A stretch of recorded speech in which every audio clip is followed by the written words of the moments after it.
Hello दोस्तों, नमस्कार। KPS education centre में आप सबका स्वागत है। आइए आज हम लोग बिहार बोर्ड कक्षा 8 विज्ञान अध्याय 15 जंतुओं में प्रजनन, इसका जो सभी प्रश्नों का उत्तर इसमें हल किया गया है। इससे पहले आप लोग चैनल पर पहली बार आए हैं तो चैनल को सब्सक्राइब कर लीजिए। वीडियो पसंद आए तो वीडियो को एक लाइक कर दो। आइए क्वेश्चन नंबर एक में क्या है, सही विकल्प पर सही का निशान लगाइए। इसमें जो है एक नंबर में जो 5 क्वेश्चन पूछा गया है और पांचों का जो है 4 ऑप्शन दिया गया है, उसमें से जो सही है उस पर टिक लगाना है।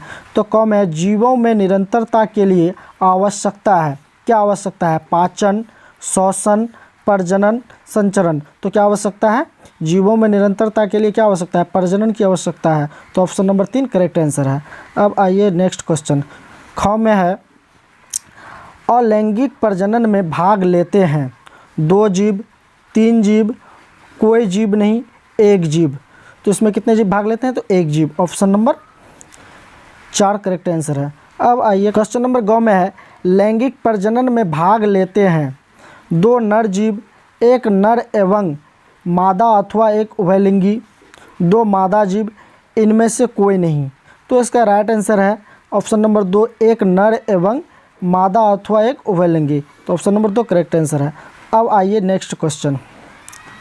घ में कह रहा है, आंतरिक निषेचन होता है।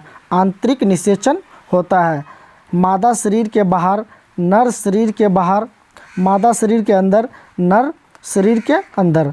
तो इसका राइट आंसर है मादा शरीर के अंदर। ऑप्शन नंबर 3 मादा शरीर के अंदर। तो इस पर टिक लगाएंगे। अब आइए नेक्स्ट क्वेश्चन। अंगों में है, मादा जनांग है विषण, गर्भाशय, शीशन, शुक्रवाहिनी। तो इसका राइट आंसर ऑप्शन नंबर 2 गर्भाशय। अब आइए अगला question, question number 2। Question number 2 में कह रहा है, सत्य कथन के सामने सही तथा असत्य कथन के सामने गलत का चिन्ह लगाइए। तो इसमें से 4 क्वेश्चन पूछा है, चारों में से देखते हैं। अमीबा मुकुलन द्वारा प्रजनन करता है। तो नहीं, ये क्या है? गलत है। अमीबा किसके द्वारा प्रजनन करता है? अमीबा बाइनरी विखंडन द्वारा प्रजनन करता है। तो ये गलत है। कह रहा है मेढक में बाह्य निषेचन होता है।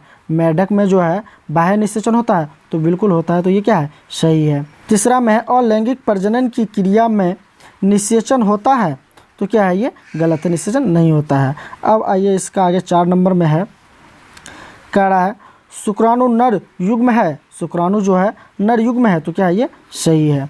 कह रहा है अंडाशय से शुक्राणु निकलते हैं। तो नहीं, ये गलत है। अब आइए क्वेश्चन नंबर 3 में। क्वेश्चन नंबर 3 में है, प्रजनन से क्या समझते हैं? प्रजनन से क्या समझते हैं? तो इसका उत्तर में लिखेंगे, सजीवों में अपनी जैसी संतति उत्पन्न करने के लक्षण पाए जाते हैं।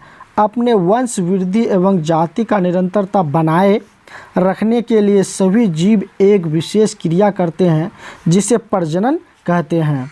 इसे क्या कहते हैं? प्रजनन कहते हैं। यानी अपनी जाति या वंश की निरंतरता को बनाए रखने के लिए प्रत्येक जीवधारी अपने ही समान जीवों को पैदा करता है। जीवों में होने वाले इस क्रिया को जनन या प्रजनन कहते हैं। जीवों के प्रजनन में भाग लेने वाले अंगों को प्रजनन अंग तथा एक जीव के सभी प्रजनन अंगों को सम्मिलित रूप से प्रजनन तंत्र कहते हैं। प्रजनन की 2 विधियां हैं।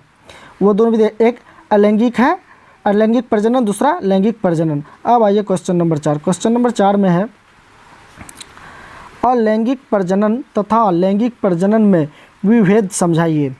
तो आइए हम लोग सबसे पहले अलैंगिक प्रजनन के बारे में समझते हैं। इसमें एक जीव ही प्रजनन करता है।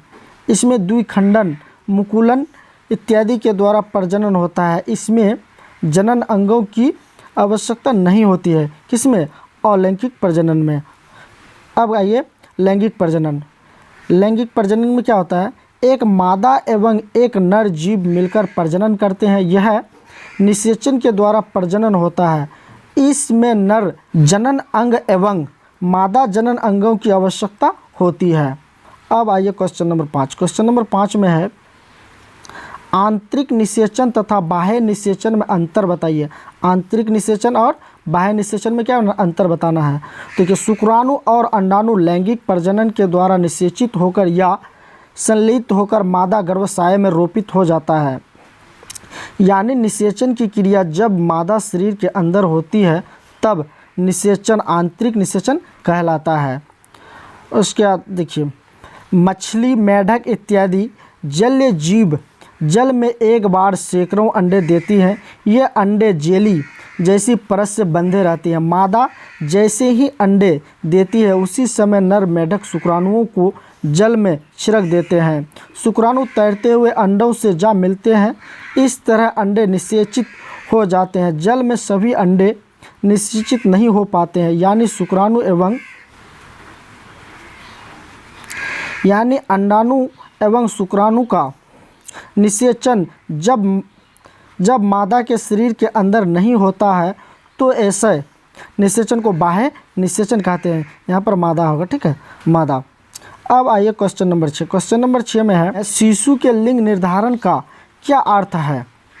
तो इसका उत्तर में लिखेंगे, मानव के प्रत्येक कोशिकाओं में 23 जोड़ा अर्थात 46 गुणसूत्र होते हैं, जिनमें से 22 जोड़े अर्थात 44 गुणसूत्र पुरुष तथा स्त्रियों में समान प्रकृति के होते हैं और संतति में रंग, लंबाई एवं शारीरिक बनावट के लिए उत्तरदायी होते हैं। 23वां क्या है? 23वां जोड़ा, 23वां जोड़ा अर्थात 2 गुणसूत्र इससे भिन्न प्रकृति के होते हैं। ये गुणसूत्र उसमें एक्स, वाई तथा स्त्री में एक्स, एक्स के रूप में पहचाने जाते हैं और यही गुणसूत्र लिंग निर्धारण के लिए उत्तरदायी होते हैं। शुक्राणु में एक्स तथा वाई 2 प्रकार के लिंग गुणसूत्र होते हैं, जबकि अंडाणु में केवल एक्स प्रकार के ही गुणसूत्र पाए जाते हैं। यदि वाई गुणसूत्र वाले शुक्राणु तथा अंडाणु एक्स गुणसूत्र के साथ निषेचित होते हैं तो युग्मनज एक्स वाई प्रकृति की होगी और नवजात शिशु लड़का होगा, जबकि एक्स गुणसूत्र वाले शुक्राणु के साथ निषेचित होने पर युग्मनज एक्स एक्स प्रकृति की होगी और नवजात शिशु लड़की होगी। क्वेश्चन नंबर 7 में है, क्या होगा यदि शुक्राणु को अंडाणु से नहीं मिलने दिया जाए? तो इसका उत्तर मिलेगा, सजीवों में अपनी जैसी संतति शिशु उत्पन्न करने के लक्षण पाए जाते हैं। अपने वंश वृद्धि एवं जाति की निरंतरता बनाए रखने के लिए प्रत्येक जीवधारी एक विशेष क्रिया करते हैं जिसे प्रजनन कहते हैं। प्रजनन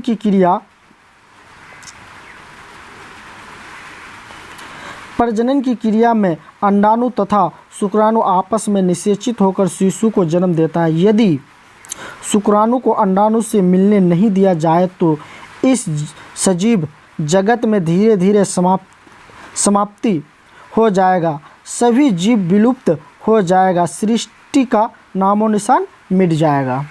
अब आइए next question, question number 8। Question number 8 में है, क्या शिशु के लिंग निर्धारण के लिए स्त्री उत्तरदायी है? यदि नहीं तो समाज एवं परिवार में लोगों को आप कैसे समझाएंगे? तो इसका उत्तर में लिखेंगे, पुरुष में एक्स वाई प्रकृति के गुणसूत्र पाए जाते हैं, जबकि स्त्री में एक्स एक्स प्रकृति के गुणसूत्र पाए जाते हैं। यही गुणसूत्र लिंग निर्धारण के लिए उत्तरदायी होते हैं। शुक्राणु में एक्स तथा वाई 2 प्रकार के लिंग गुणसूत्र होते हैं, जबकि अंडाणु में केवल एक्स प्रकार के ही गुणसूत्र होते हैं। यदि वाई गुणसूत्र वाले शुक्राणु तथा अंडाणु एक्स गुणसूत्र के साथ में निषेचित है तो युग्मनज एक्स वाई प्रकृति की होगी और नवजात शिशु लड़का होगा, जबकि एक्स गुणसूत्र वाले शुक्राणु के साथ निषेचित होने पर युग्मनज एक्स एक्स प्रकृति की होगी और नवजात शिशु लड़की होगी। इस प्रकार लिंग निर्धारण में स्त्री उत्तरदायी नहीं होती है। समाज और परिवार में लोगों को इसी प्रकार से समझाएंगे।